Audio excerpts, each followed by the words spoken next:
Next, we hear from Somalia, and it's been a great pleasure getting to know Mr. Yasin Farah over the last few days. Also an exceptional human being doing incredible work in Somalia, and he's going to talk about the achievements and challenges of the Inaugural Forensic Bureau in Puntland in Somalia. Yasin holds a bachelor in chemical engineering, and he also, oh my goodness, he's got a second master's degree in crime and forensic science from the University College in London. He has over 15 years of work experience from various laboratories throughout the world, and including UK and Sweden, I see here, as well as Somalia, which is his home country and obviously where his passion lies. He's currently serving as the Senior Forensic Science Advisor on Forensic Chemistry and Toxicology at the Puntland Forensic Bureau in Somalia. And we really are looking forward to hearing from Yasin today how they've established their laboratory, what they've done in order to get confidence in the criminal justice system with regards to the casework that they've done, as well as the successes and always the challenges with regards to getting that point and their hopes for the future. Welcome. Thank you for being here with us today, and the stage is all yours.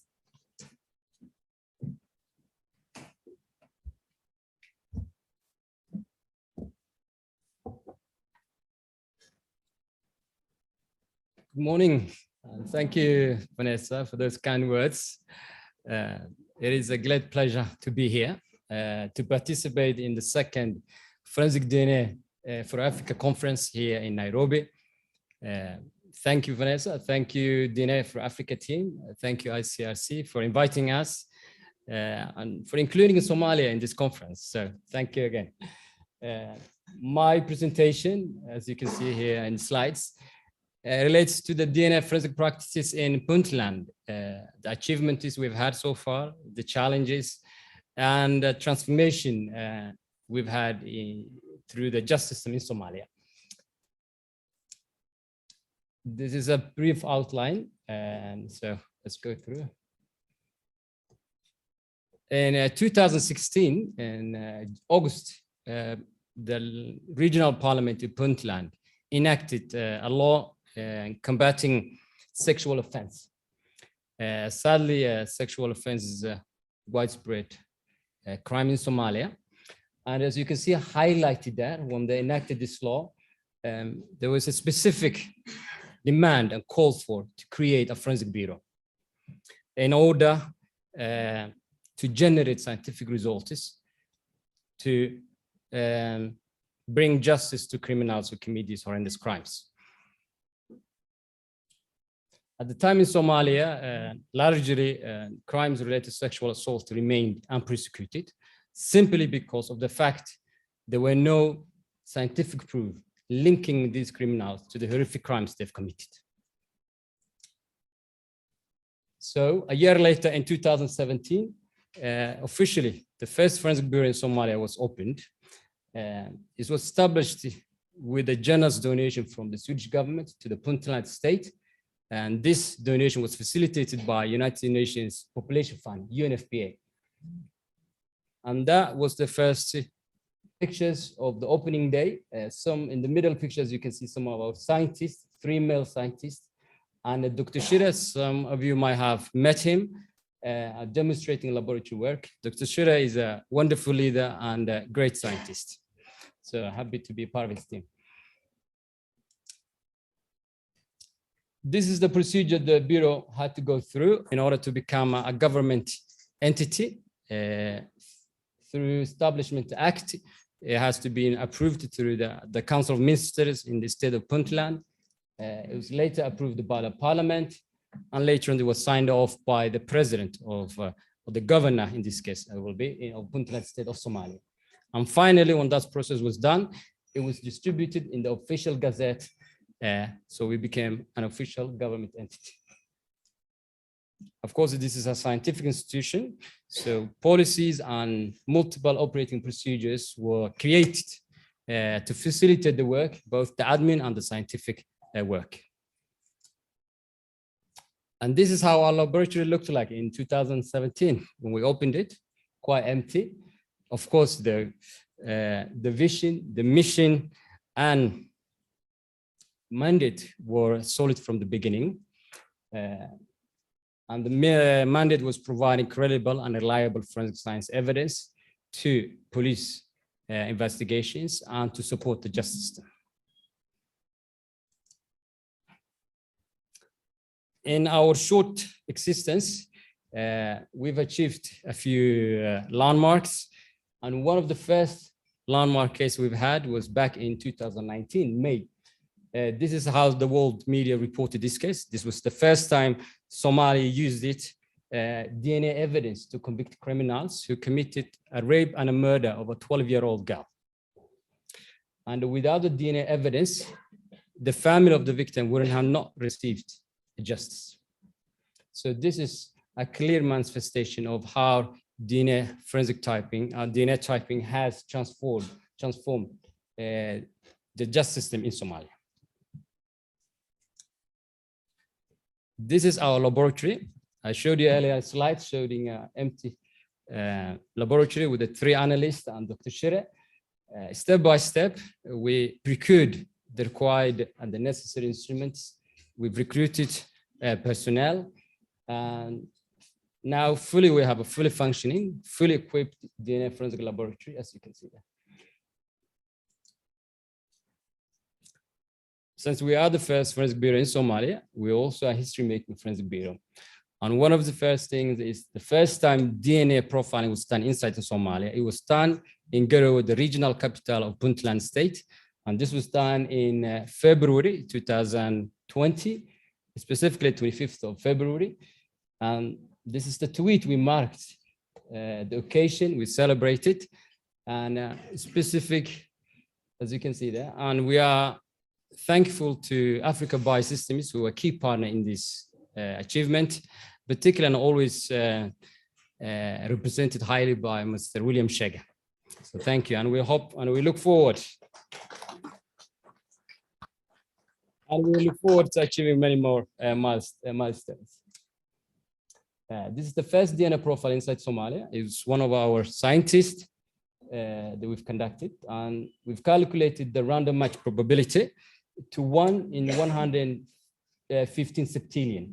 And of course, we used the allele frequency of African Americans. I'm delighted to hear yesterday that our Kenyan colleagues have their own database with allele frequency, and we hope to have ourselves one in the near future. Another milestone we've achieved is now we've made it possible and allowed courts in Somalia to make verdicts based on scientific evidence and bring justice to perpetrators who committed horrendous crimes, sexual assaults, murder, etc. This is one of our scientists delivering court testimony in district court in Puntland, in Garowe. A few landmarks also have we achieved since the first case in 2020. One of the related was a disaster case, flash floods in Kardo in Puntland, where a mother sadly lost her life to flash floods, and she left behind a baby. And a man came out the woods claiming the baby, and her family was unaware of that. So it was a civil dispute that we've helped to solve. Another case related to, we always think about convicting criminals, but this case was a rape and murder of a woman, and we exonerated 6 men accused of this crime. So scientific evidence being unbiased and objective exonerates innocent as well. A third milestone case was first time also in Somalia, where we used YSTR chromosomes in civil dispute where a 64-year-old man was in dispute. This man got lost in the 70s and he came back now in 2021. And because of the old age and the issues with his mental health, there was a few families that came forward claiming him. So we had to settle that case through DNA evidence as well. So,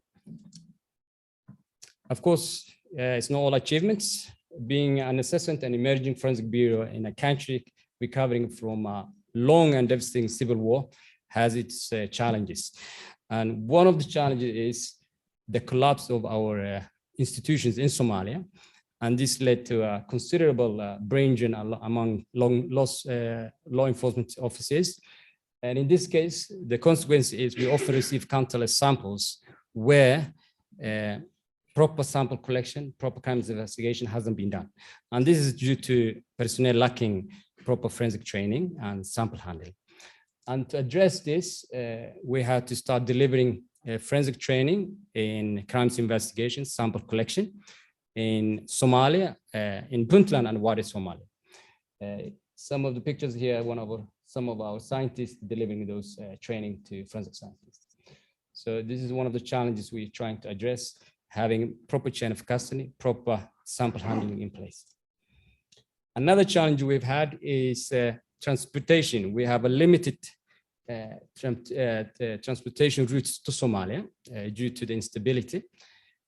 Often we experience delays, long delays, difficult and unreliable supply of our chemicals, particularly chemicals requiring cold chain transportation is a big issue for us. There are no cargo flights in Somalia that goes to bring or can handle a shipment of that require cold chain transportation, particularly using dry ice. So this is one of the issues that are always hampering our forensic work. Another challenge is the embargo. Because of the instability and long civil war, Somalia is under embargo for weapons and certain chemicals. And because of that, we do often get frustrated by not getting our reagents on time. We have to go through sometimes to UN agencies, to our federal government to procure some reagents because they are declined by the supplies. And sometimes even when we purchase them, they go through customs authorities in certain countries. They are not forwarded to us because they are citing embargo. And one of the items cited for embargo, as you can see as a highlight here, is a flashlight kit for forensic inspections. It took us 6 months to get that. So you can take an understanding of the obstacle we're facing to conduct our work efficiently. Overall, nevertheless, despite the challenges, we have a fully functioning forensic bureau today with the solid procedures and policies in place. We do not only serve Puntland, but we serve the Federal Republic of Somalia. We have, I think, at the moment, 5 member states of Somalia, and we serve them all. Since 2021, we've been providing forensic services and forensic training to all of them.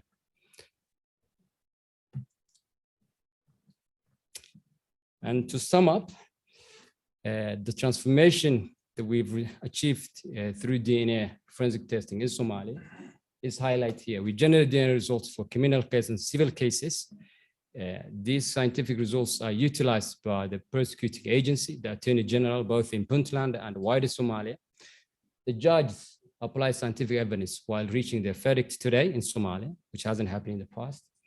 And the most important, the public accepts these verdicts supported by science.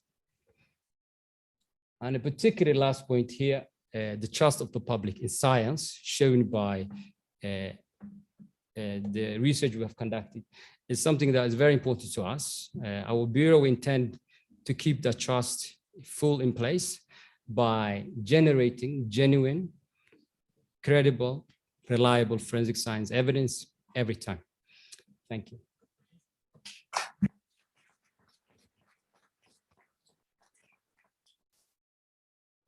Wow, thank you so much. I think many people will go back and watch that presentation again because there's so much information there that people can reuse and as a paradigm in challenging situations and trying to build up their laboratory. And you have done an amazing job. And I can certainly see why with the caliber of person you are and the people that you work with.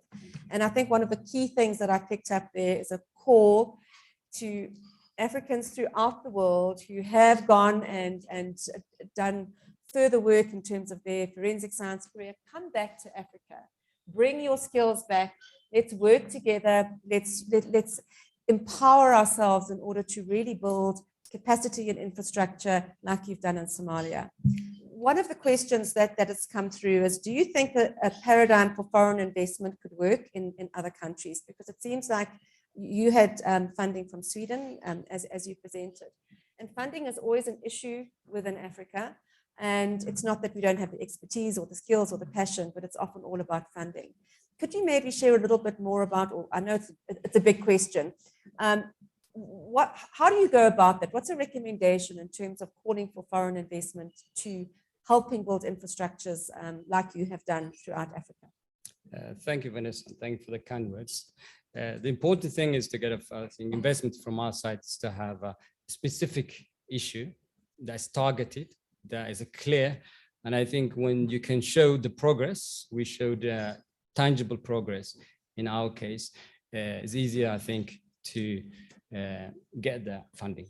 And particularly there's some issues, some countries burn. Sweden particularly, they fund UNFPA, United Nations Population Fund, to combat sexual assault in Somalia and in other places.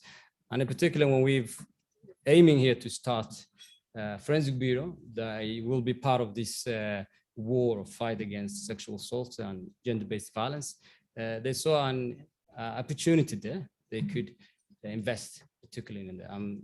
They can see the results. So I think having a targeted particular issue is the way to go forward.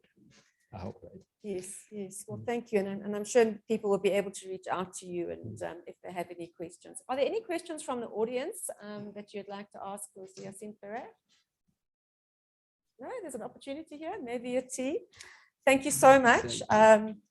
I have a little gift, and I didn't forget yours, Dr. Kamani, don't worry.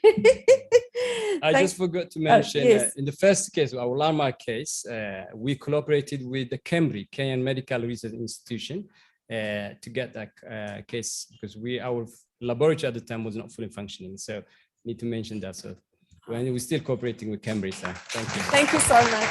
Thank you. Thank you so much. That's for you. Thank you. There were quite a few notes I wrote down as Yasin was speaking, because we've spoken about the many applications. We've spoken about the many applications of forensic DNA, but possibly one of them that I haven't mentioned that Yasin brought up, and also Dr. Kamani, was the exoneration of the innocent. And my background is law, and one of the very first things I remember being taught in law school was rather let 500 guilty people go free than convict one innocent person. And that really is where forensic DNA also has a huge benefit. I know there was a case as well in South Africa where actually a 9-month-old child was brutally raped. It was beyond horrific. And the community was so incensed about this that they thought that there was a group of men, that it was a gang rape because of the injuries of this young child, baby, that they attacked and almost murdered these 6 young men. Those people were put into prison for their own safety because they hadn't actually shown or proven that it was these young men that had raped this child. So they were put into prison for their own safety.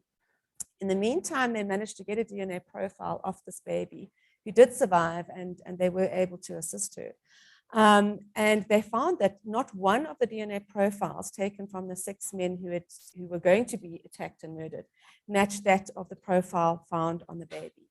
And obviously through that DNA profile, they were able to eventually find the suspect, arrest him, and convict him ultimately, and he's been put in prison for life.